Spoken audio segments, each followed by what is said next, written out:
G'day ladies and gentlemen, welcome to another episode of Draw with Jazza. I'm Jazza and this is a video tutorial looking at the differences between the artistic styles of comics and Western art and cartoons, between that and anime and manga in Japan.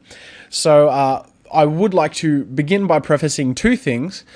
First of all, this is a generalization tutorial. We're not going to be looking at, all of the specifics. There will be things that aren't true for all animes and mangas. So, that's the first thing, which leads to my next thing, which is in terms of speciality. I specialize more in the Western side of things. So the look at this is more looking at anime and manga and drawing that sort of stuff. But keep in mind, it's from the perspective of someone who observes it and doesn't necessarily practice it as much. So jumping straight into it, we are going to look at things one by one, and the first thing that we're going to look at is eyes. So I have two examples here on the left of Western eyes. Now, the top one is just kind of more of a comic style, mix between comic cartoon style in terms of level of detail. And the bottom one is, I suppose, the same if it would be for a much more cartoony version of the same character. So, yeah, it's just much more cartoony. So we're going to be looking at doing versions of these eyes essentially for a manga/anime character in both the semi-comic style and then the cartoony style. So the biggest difference that I noticed between Western and anime manga eyes is that in general there is this divide. There's this top line and bottom line sort of thing, and very often this area in here is left blank, or if anything, just the side is connected. So with that done, they also have more prominent eyelashes and thinner eyebrows. So very quickly, we've noticed the shape take place here. I'll just move it over here. And then I'm going to draw in the eyeball. And the other thing that's different is that there's much more accentuation on the lighting and details of the eyes themselves in manga and anime. So, for example, I'd be kind of giving it more space for those whites of the eyes to pop in. It takes place, the details kind of take formation more when we get to the line work, which we're going to do now. And I will essentially point out that, at least in my observation, males' eyes in animes look very, very feminine. So, look, maybe I don't watch enough. I used to watch, like, Pokemon and Dragon Ball Z, and then more recently, like, Death Note. But in general, I'm not an expert at all. So these are very generalized sort of perspectives. Now, in terms of the eyelashes, it always kind of pinches out and then spreads out at the end. So it's always thinner on this end, thicker on the other end. And the same with the bottom, it can kind of allude to filling that gap without actually filling it. Always thinner on the bottom. Okay, then going into fill the eyes. Now what we could do is actually have these light bubbles go outside of the eye frame, which accentuates them a bit. Whoops. Because we can see on the left that the bubbles are kind of stuck within that frame. But here, you can see how I've kind of gone over, and that just kind of makes it stick out a bit, makes it look like more of the eye is lit. Okay, now in terms of getting to the shading of this, when I say there's more detail in the anime eye, I mean like things like this, like doing different color accentuations in the lapis. And there we go, that's my version of the anime eye, the manga eye. Now going down here to the cartoony one, similar process, but just really bigger and a lot bubblier.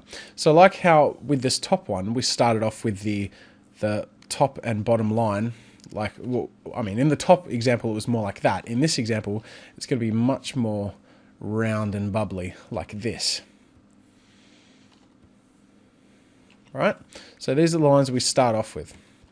I'm going to zoom in here so you can see better. Bring up my brush size. And the eye is going to fill up most of the eye. Whoops. Yeah, that'll do.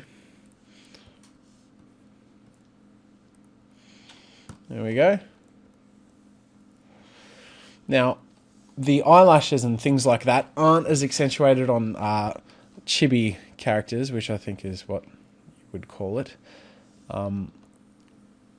In females, I would say, you know, they would have them, but with males, I don't think it's as much of an issue.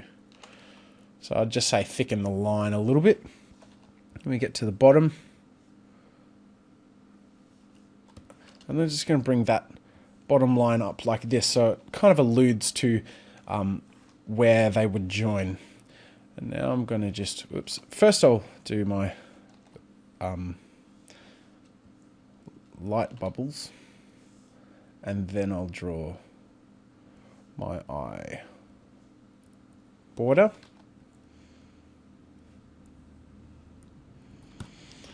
And remember, the bigger and googlier the eyes, that's a word, by the way, it is now, the more cartoony and cute they look. Alright, so zooming out, here you go. You can see my two examples finished. The top example being the anime manga version of this eye over here, and the bottom being the same. So we can see the differences between the slightly more comic style and the much more cartoony style. Our next example is going to be looking at face shape. And the first things we immediately noticed here on the left, which is our Western counterpart, is that things are quite rounded, and there's a great focus on shape and on form, on making kind of a tangible thickness. Whereas with anime, I kind of feel like it's much more about the line work and the general aesthetic. So, beginning with our construction lines, we get a nice circle, and we begin in very much the same way. In fact, the construction lines are very similar.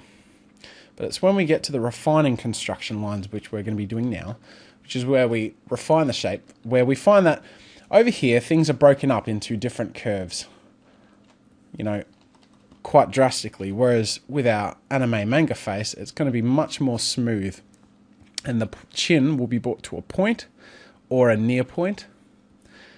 Everything is much more angular rather than being so rounded. The nose has far less detail and is far more pointed. Everything is much more mangular. Mangular? That is like a really fitting word. It's like manga and angular. Bam. Anyways, shut up. Leave me alone. Clearly I'm bipolar. Alright, so we're going to get into the refining, line work now. I forgot to change my brush size. So it's much more about line consistency and keeping the aesthetic and the angular lines or mangular lines flowing well. Another thing to keep in mind, and we won't be drawing the eyes or the hair because we've done eyes and we're going to be doing hair next, is that where there aren't lines, for example, underneath the nose, I won't draw a line under the nose or under the mouth because I can do that with shadow, like this. Okay? In manga, I tend to see that there is far less line work and rigidity than there are in Western cartoons, especially for females, because it keeps it more elegant. So we can see the differences here. Again, look, this is my version of manga, and it's not spot on by any means. In fact, they still look fairly Western. But for me, this is how I do it. So for someone learning from a Western perspective, I suppose this would be a good place to start. Perhaps. But here we go. That's my example. Moving on, we have hair. So we have preset examples over here on the left. I have 2 females on the bottom and 2 males on the top. And just some preset hairstyles that I'm going to try and replicate on these construction bases of manga anime faces. So first we'll do the two males, and we have short, spiky, and then medium length hair. Actually, no, I won't zoom in because I don't want to mess with the line thickness, but I will come across like this. Alright, so the first one, actually no, I will zoom in. What am I talking about? Okay, first one is spiky hair. So what I'm going to begin doing is finding my hair shape. Okay, and one thing I tend to notice is that manga and anime hair tends to group more and have more lines indicating a hair.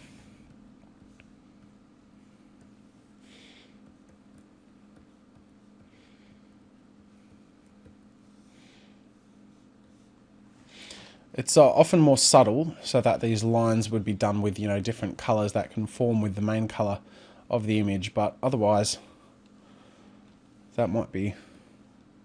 Well, that's a pretty crappy example, but for the sake of this, and for the sake of moving on, we'll just pretend that that's really good.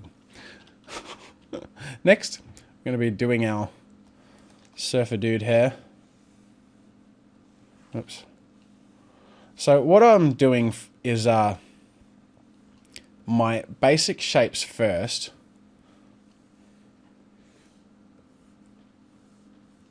and then I'm adding my lines after. So I've got my basic shapes, and then I add my lines like this.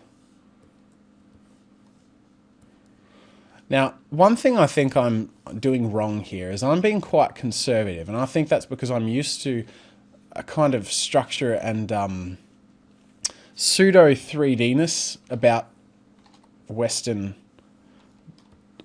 style of drawing. I think, I mean, these really aren't great examples of anime manga hair, but it's the best I can do. But at least in animation, Western culture has developed a much more rigid form in animation. You look at things like Disney, and you look at things like, their TV channels and Cartoon Networks and all the things like that. While they have adopted some anime styles on occasion, in general, the more animated things are really formed, are really, structured. Whereas the anime manga side of things tends to be much more about style than having something be perfect on all angles. For instance, Goku's hair. I mean, his hair looks similar on the front as it does on the side, whereas in reality that is not how it would be. Okay, so these are kind of bad examples so far, but look, it's the best I can do, so I'll just keep doing the best I can do. Next, we've got these females down here. First one that I'm going to be drawing will have a fringe and grouped short hair at the back. So fringe will be fairly different. It will be over here, we see in the original, it's kind of a cluster. Everything's very clustered and grouped. There's no real line work. Whereas here, everything will be much more individualized. Individual strands of hair. And I know that is much more of an anime thing, especially with female hair. It's, I suppose more manga has that style, because anime is for television and movies, it can be more casual.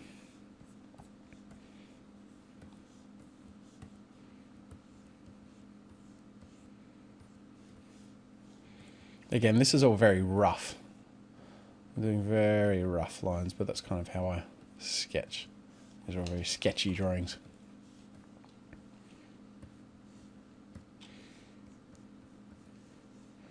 Okay, and then finally we have this lady here who has a bit of a side bang thing going on with longer hair and a ponytail at the back. So I'd begin by drawing the basic shape of the hair, but with much more individualized strands. And I think I'm not being liberal enough. I think anime hair can be really extreme. I mean, again, look at things like Goku's hair. And most people's hair in these cartoons are really big and out there, and they sit in ways that defy gravity. Oops. How does it flow over here? Kind of sits up like this.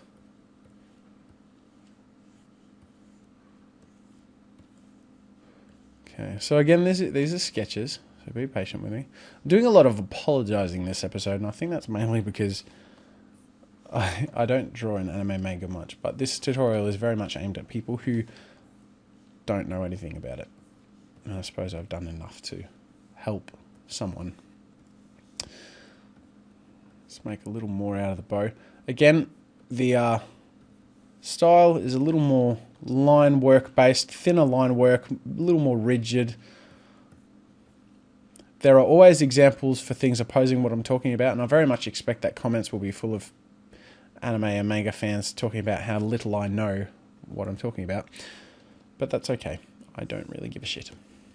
So we have our Western hair examples on the left and our anime replicas on the right. Again, keep in mind, these are very conservative anime replicas, and they're probably a little too curved. I think anime hair is much more angular. So, you know, we do what we can with what we got. And finally, what I wanted to look at is the differences between male and female body proportions. Now, I've pre-drawn these because I didn't want to spend too long in this tutorial boring you guys. But the main differences I wanted to compare is, again, the same things that we looked at in the hair, the face, and the eye samples. Is that the bulk of the difference is in the shape and in the line work. Lines are thinner in anime and manga, and the body proportions are much more conformed and angular. As we see here on the male build, that the lines kind of work around the muscles of the body, whereas in anime, especially in males, it's much more subtle and it's much more about the proportions. Much longer legs, kind of shorter torso. It's not shown as well here, but yeah, you get the rough idea. And same here with females. We've got our one example on the left, which is much more robust and curvy, and our female build is much more conservative, a little more angular, and a little less shape. But that doesn't mean that there are less things you can do with it.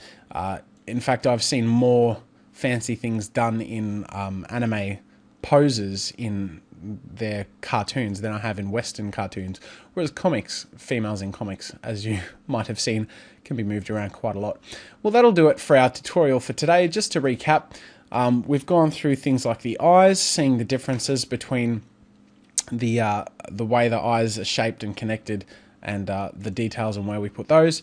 Things like the face shape, how things are more angular in anime and more shape-oriented in the Western. Our hair, how things are much more thin line work heavy in the anime versions and the manga versions, and also much more extreme. So, you know, not as much in this example, but in general, yeah, they're more extreme shapes and less about conformity on all angles. And finally, our body proportions, which are in general taller, thinner, and more angular. So I hope you enjoyed this video tutorial. Make sure to check the link below to download the reference files, where I'll make a PDF of these images, and if you have Flash CS5 and above, you can also open this Flash file for the line work and things like that. So thanks for joining. I hope you enjoy the rest of your day and have a good one. Bye. I hope you enjoyed this video. Links are below to download the original files for reference. Remember, if you animate or draw something cool, be sure to share it on Newgrounds.com, the internet's best source for animations, games, art, and music. Until next time, see you later.